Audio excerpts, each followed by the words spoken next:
Vale.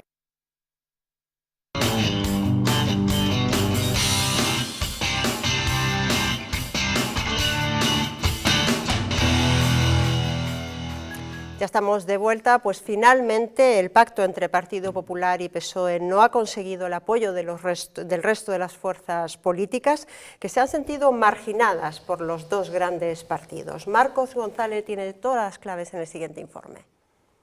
Finalmente, a través de una llamada telefónica, Rajoy y Rubalcaba han alcanzado su primer acuerdo, una postura común para defender ante el Consejo Europeo de finales de este mes, que pretendían compartir con los demás partidos del Congreso. Yo creo que lo más difícil está hecho, lo más difícil era el acuerdo entre nosotros, está hecho. Ahora el acuerdo es bueno, yo creo que el acuerdo es se puede uno perfectamente incorporar y la intención es registrarlo mañana, tenemos todo el día para trabajar, vamos a ver si vamos hablando con cada uno de los grupos. Pero finalmente estas reuniones no tuvieron lugar. Unión, Progreso y Democracia, Izquierda Unida, Bloque Nacionalista, todos los partidos minoritarios del Congreso llegaron a la misma conclusión. Entendieron que PP y PSOE les habían marginado, pactando un documento a sus espaldas, y afirmaron no estar dispuestos a sumarse a un acuerdo que no podían modificar.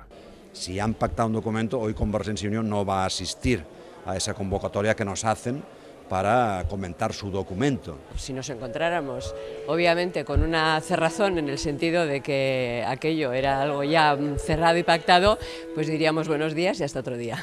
Y están hablando de chapuzas. Y claro, nosotros no estamos en la dinámica bipartidista de seguir manteniendo la estructura tal como está en la Unión Europea, que es la que nos está creando los problemas de fondo que tenemos. Ante esta postura, PP y PSOE optaron por no apurar los plazos y registrar su propuesta de pacto bilateral en el Congreso. El resto de grupos podrá presentar sus enmiendas en el debate del martes 25, a 2 días del Consejo Europeo. Bien, no sé cuál es vuestra lectura de este pacto, llega tarde, ¿a quién puede beneficiar? ¿Es posible que se pueda ampliar a otros temas nacionales? ¿Qué os parece? ¿Realmente tienen razón los partidos minoritarios en sentirse marginados? Estaban muy molestos. Pablo, ¿tu opinión? Esto último, oye, ellos tienen toda la razón del mundo en molestarse. Lo que pasa es que al final esto es un pacto común en interés de España. Luego, es decir, espere usted a leer el documento, una vez que lea el documento, pues diga, oye, mire, que no me he sumado a esto por esta razón, por esta y por la otra. El no porque me han marginado estos dos señores, pues ¿Tú crees que es una rabieta, simplemente? Muy lícita, pero es una rabieta, sí, porque al final esto se trata de una postura común ante Europa, que creo que es más que necesaria y creo que es la primera vez que de verdad tanto gobierno como oposición ejercen su responsabilidad plenamente, es decir, vamos juntos a defender los intereses de nuestro país. Que no se sume CIU, pues hombre, tal y como está la cosa, a lo mejor es comprensible, que no se sume el bloque, pues igual, pues hombre, que no se sume UPyD, por ejemplo, pues hombre, efectivamente, lea usted el documento y luego diga que no le conviene o no le gusta esto, pero así por defecto me parece... María. Bueno, sí, sobre todo teniendo en cuenta que los principios que mueven que este gran acuerdo, pues más o menos son elementos que tenían, digamos, una cierta simpatía por parte de todos los grupos. A nadie, desde luego, yo no he visto durante la legislatura a nadie estar enfadado por la posibilidad de que se establezca lo más rápidamente posible una unión bancaria en la Unión Europea.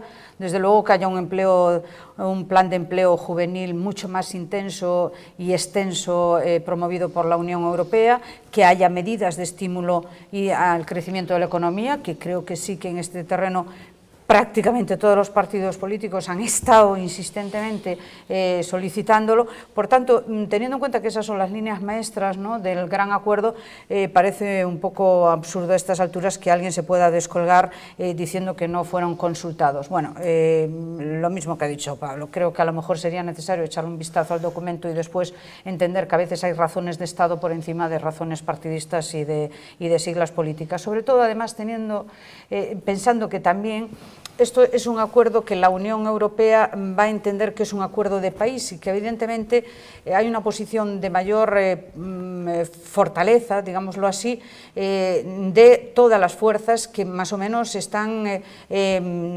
digamos, luchando en la misma dirección, ¿no? Y por tanto es mucho más difícil decirle que no a un país en el que esté todo el mundo de acuerdo que simplemente decírselo a un partido del gobierno. Bueno, han sido un poco cicateros, pero yo creo que lo que eso eso no debe, sin embargo, disminuir la importancia que tiene que los dos partidos mayoritarios en el país hubieran alcanzado su primer acuerdo legislativo. Hay otra lectura también, o otra interpretación, es que este gesto sea una reconfirmación del bipartidismo, ¿no? Ahí cuando Cayo Laro quiere de alguna manera enterrarlo, ¿no? Y hablaba de que el bipartidismo está en estado terminal, esto parece que, bueno, pues que le reaviva, ¿no? Ana, yo creo que ¿tienes esa lectura tú también? Yo creo que eso, que Cayo Lara, independientemente de que le enseñen el papel antes o después, no le va a apoyar en ningún caso. Entonces, decir, bueno, es una rabieta, es hacer un gesto más, pero yo estoy segura que bueno, y los minoritarios, salvo UPyD, pues yo creo que prácticamente ninguno le va a apoyar. Pero yo creo que es muy importante este acuerdo entre los dos grandes partidos,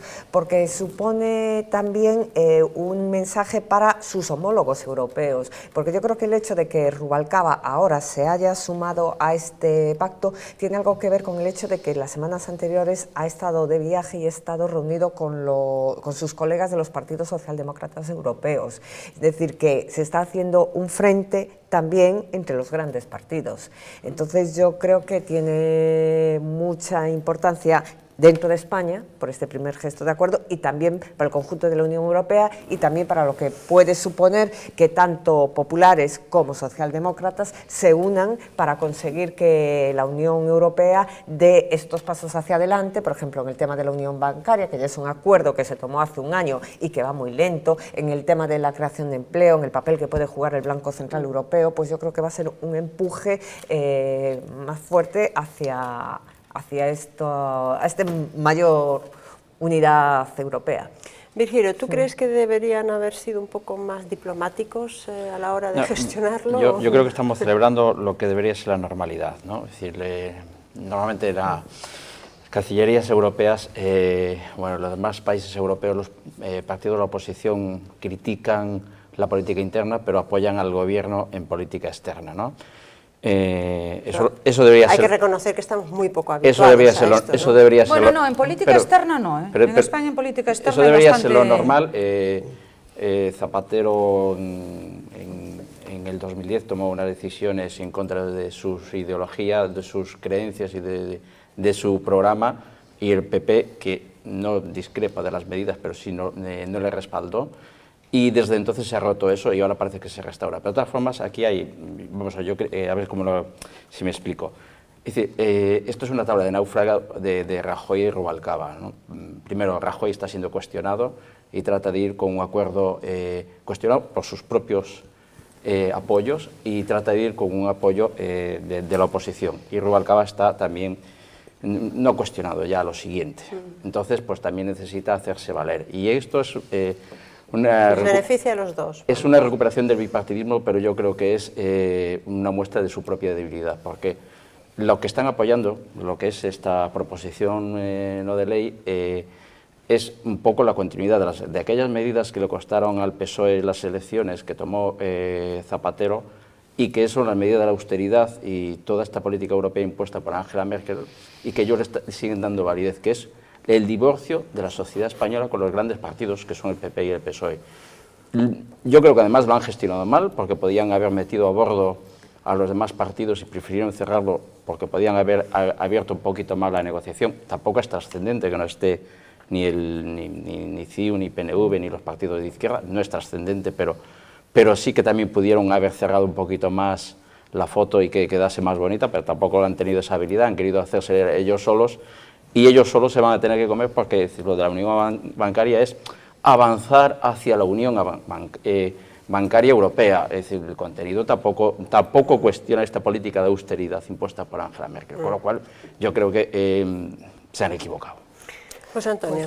Sí, yo creo que sin embargo que hay que felicitarse por recuperar la normalidad democrática, que es que tanto la oposición como el gobierno sean capaces de sentarse en uno de sus despachos del Parlamento y llegar a un acuerdo que es bueno para el Estado, que es bueno para el conjunto de la ciudadanía, y felicitarnos de que se recupere esa lealtad institucional. Esto es una cuestión de Estado. Yo creo que la imagen que España tiene que trasladar a la Unión Europea es precisamente esta, ¿no? Sí, de que existe un consenso que en cifras es casi el 80%, no, casi no, es más del 80% de los diputados de la Cámara van a refrendar con su voto cuando se vote. Está bien que haya una postura común, lo que no sé si es esta postura la que necesitamos. No, bueno, esto es cuestionable, pero al menos sí. Más del 80% de los diputados del Parlamento van a votar en un mismo sentido y yo creo que es bueno, yo creo que se traslada a la Unión Europea una imagen, efectivamente, de que en España funciona bien o empieza a funcionar bien. El gobierno empieza a conseguir ciertos consensos con la oposición y yo también coincido que la lectura que podemos hacer debajo de esto es precisamente la de recuperación por parte de Rubalcaba de crédito político que había perdido, se convierte en interlocutor del gobierno válido, capaz de poner su firma en un documento con el presidente del gobierno, y esto es bueno para el PSOE, eso es evidente. Yo también creo que es bueno para el conjunto del sistema, porque le vuelve a meter otra vez dentro del sistema, valga la redundancia, y yo también creo que es bueno para el gobierno, que consigue por fin el refrendo de la oposición en un tema que yo creo que en el que no tendría que haber demasiadas fisuras. Dicho esto, también coincido con vosotros en que tal vez es una torpeza política el no haber metido a otras personas, ¿no? A lo mejor es un problema formal, ¿no? Yo creo que el PNV acabará firmando, solo y acabo ya. Yo creo que el PNV acabará entrando también, ¿no? Yo creo que acabará firmando esto, votando a favor, igual no firmándolo, pero votando, ¿no? No querrá la foto, pero yo creo que estará en el fondo del asunto. Una cosa, respecto a lo que decía Virgilio, yo hay dos cosas que no comparto. En cuanto al consenso en temas europeos, yo creo que el Partido Popular en la pasada legislatura sí apoyó las grandes decisiones que tomó Zapatero en materia europea, y prueba de ello es que cuando hubo que reformar la Constitución para incluir el principio de estabilidad presupuestaria, llamó Zapatero, inmediatamente Mariano Rajoy apoyó esa propuesta. Yo creo que al contrario, durante muchos años sí ha habido consenso en política europea. Por ejemplo, la última presidencia española que ocupó Zapatero tuvo un apoyo del Partido Popular. Yo creo que sí ha existido esa lealtad por parte del Partido Popular. Yo creo pero he dicho que se rompió en mayo de 2010. No, pero la reforma de la Constitución fue posterior, Virgilio, como tú recuerdas. Sí, pero a partir de ahí solo fue ese apoyo puntual. Yo creo que hubo en política europea sí hubo un apoyo por parte y una lealtad por parte del Partido Popular hacia el gobierno de Rodríguez Zapatero. Y en cuanto a lo que dices que esto supone un refrendo de la austeridad de Merkel, yo creo que al contrario, que se están introduciendo mecanismos de crecimiento y de estímulo. Estás hablando de un plan de empleo juvenil que va a suponer movilizar, dicen en principio 6.000 millones de euros, pero quieren que sea 60.000 millones de euros. Estás hablando de la propuesta que hace Rajoy de que eso no cuente, esas bonificaciones para contratos juveniles no cuenten en el déficit. Estás hablando de que a través del Banco Europeo de Inversiones se financie a las pequeñas y medianas empresas. Eso es política de crecimiento, Virgilio. Ni una sola cifra concreta. Veremos los 6.000 millones de euros. Ni una sola cifra concreta. Y está avalado por Francia, y es la política que defiende también. Es un primer paso, evidentemente, de política exterior. Vamos a ver si son capaces luego, aquí dentro, de tener ese mismo talante. Yo soy un poquito más escéptica, desde luego. Bueno, no quería cerrar, porque nos queda muy poquito tiempo, pero no quería cerrar este programa sin un comentario sobre ese presunto fraude fiscal, porque aún es presunto, a pesar de los comentarios que vamos a escuchar, de ese presunto fraude al que hasta ahora era el mejor futbolista del mundo. Creo que los futboleros lo califican así, ¿no?, como el mejor futbolista del mundo. Vean y escuchen ustedes algunos de los comentarios recogidos esta mañana en Barcelona.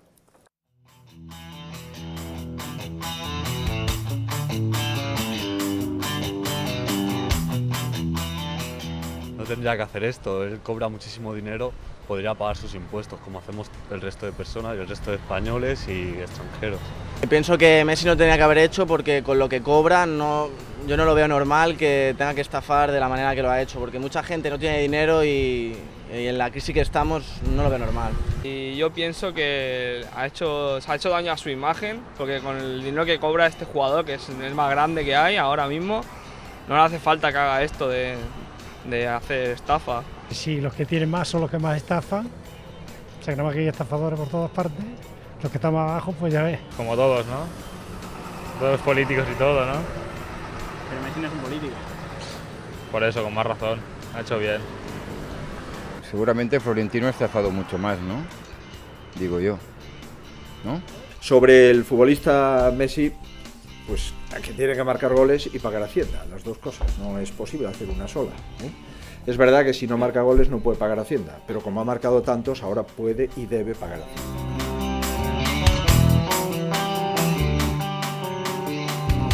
Ese era un guiño de humor, aunque debo decirle al presidente que yo pago mis impuestos y no marco ningún gol, desde luego. En todo caso, no en un campo de fútbol. Pablo, ¿qué te parece la opinión de la calle y del presidente de la Xunta de Galicia? El vídeo ha sido muy significativo y había una frase de uno de ellos que decía, como todos los políticos, ¿no? No es político, es futbolista, bueno, pues eso, mejor. Bueno, pues yo creo que se está trasladando una imagen de normalidad, es decir, siempre se ha reprochado que pagamos impuestos los que tenemos una nómina, estamos sujetos a nuestro IRPF y se escapan todos los demás, y creo que este caso y otros muchos que últimamente empieza a destapar la agencia tributaria y demás están dando un consuelo a los que no tenemos escapatoria, ¿no? Que no lo haríamos, se acabaron los aunque intocables. La tuviéramos no lo haríamos, pero sí, se acabaron los intocables. Bueno, esperemos que todo sea un error y no sea culpable, pero bueno, creo que traslada normalidad y esperanza y que Hacienda de verdad somos todos, ¿no? Y que somos todos iguales, ¿no? Sí.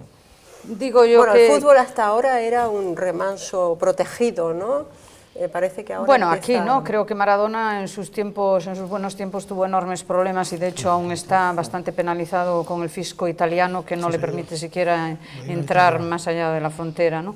Pero bueno, está bien que en periodo que toca ahora, que es un periodo fiscal, ¿no? En el que estamos inmersos en estos momentos, que siempre se busque una figura para ejemplarizar la acción necesaria que todos los ciudadanos tienen que tener con respecto a la contribución de sus réditos, ¿no? Otra cosa es que evidentemente recaiga sobre una persona, en fin, tan señera en el mundo de la competición como Messi, que yo creo que sí deberían utilizarlo como eslogan publicitario de cómo contribuye y de cómo realmente realza, además del buen deporte, realza también el país con sus contribuciones que no son nada, en fin, pingües, ¿no? Y la desgracia, sin embargo, que tenga que hacerse este tipo de investigación para, por lo de ahora, presuntamente, acometer acciones que, bueno, que no estaría en manos de que, aunque como un encuestado decía, hombre, si todos lo hacemos, digo, no, es que realmente casi ninguno podríamos llegar a hacer ese tipo de... es que ese es el comentario que hay que intentar eliminar de la cultura del como país, el vídeo ¿no? está hecho en clave de humor, yo también voy a comentarlo un poco en clave de humor, y es que en el vídeo se coló un forofo del Barça, que era el que decía, pues Florentino Pérez seguro que ha defraudado más, ¿no?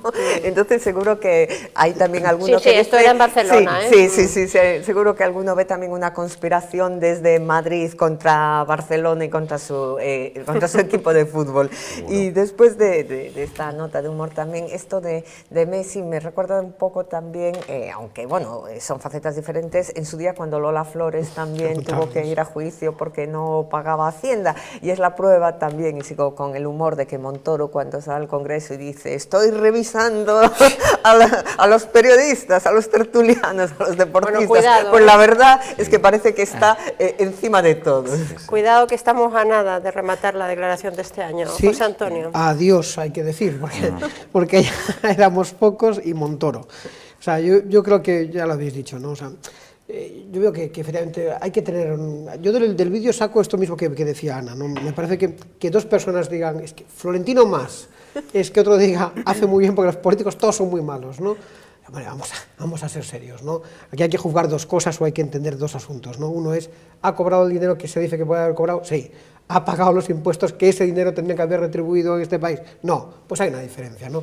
Hay un saldo negativo que habrá que ingresar y del que será responsable, ¿no? Y yo también introduzco otra variable, ¿no? Lejos de bueno, mi pasión... es un delito fiscal penado con cárcel, claro, ojo, sí, entre, ¿no? Conderroa tiene un riesgo de cárcel. O sea 2 y 6 años, hasta 6 veces la multa por la cantidad no pagada, ¿no? Y yo quería decir que lejos de mi pasión futbolística, nada oculta, yo lo que habré de decir es que alguien ha pagado estos salarios a unas sociedades radicadas en un paraíso fiscal, ¿no? Habrá que ver si esto es un acto delictivo o no, ¿no? Yo lo dejo ahí. Virgilio, brevemente. Yo me voy a poner serio, porque es un tema serio, son impuestos y el futuro del país depende de los impuestos, ¿no? Y yo, primero, es decir, si presuntamente cometió ese delito, que debe de responder por ello, ¿no? Y lo que sí hay que exigir a Hacienda es el mismo celo con todo el mundo, ¿no? Porque parece que a lo mejor al señor Botín el trato no ha sido idéntico. Y después hay que exigirle, por ejemplo, a los clubes de fútbol que de verdad paguen las deudas que tienen con el erario público, porque Real Madrid y el Barcelona tienen unas deudas tremendas con la Seguridad Social y con la Hacienda y no se les ha exigido y el cobro. resto de los clubes. Eso para empezar, es un debate que tenemos pendiente, ¿no? Ese es un debate que tenemos pendiente. Soy futbolero. Pero yo creo que coincidimos, creo que casi todos aquí en eso, en que los clubes de fútbol deberían ser los primeros en pagar sus deudas con Hacienda y con la Seguridad Social. Bueno, señores, se nos acaba el tiempo. Virgilio, José Antonio, Ana, María, Pablo, muchísimas gracias por vuestras reflexiones, como siempre. Gracias a todos ustedes por acompañarnos una noche más. Les espero pues la próxima semana. Estará con nosotros, tendremos una entrevista interesante, el director del periódico ABC, Víctor Rubido. Con él hablaremos de todo, de los medios, pero también de la situación política y económica del país. Hasta entonces, muchísimas gracias por su atención. Adiós.